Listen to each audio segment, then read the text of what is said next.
Euroregione.news.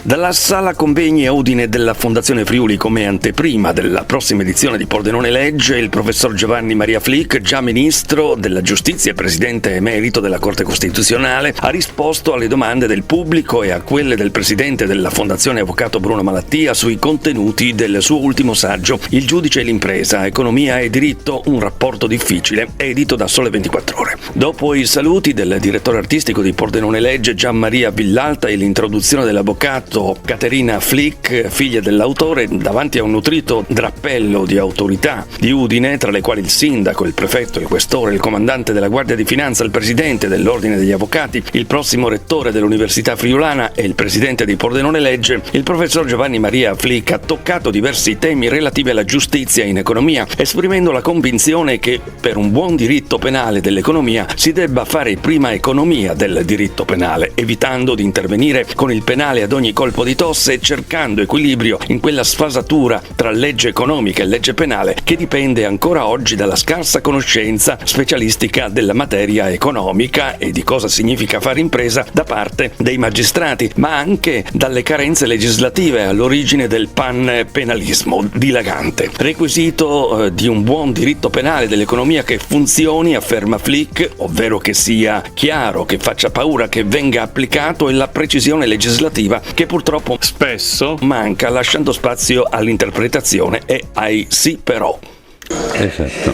Esatto. Il problema è che non si può sempre solo lavorare guardando alla minaccia della repressione. Ci si deve arrivare quando è necessario, quando è inevitabile, con tutte le garanzie richieste dall'intervento penale di repressione, ma non si può partire in quarta in questo modo, ignorando tutti gli altri momenti precedenti che possono consentire di affrontare i problemi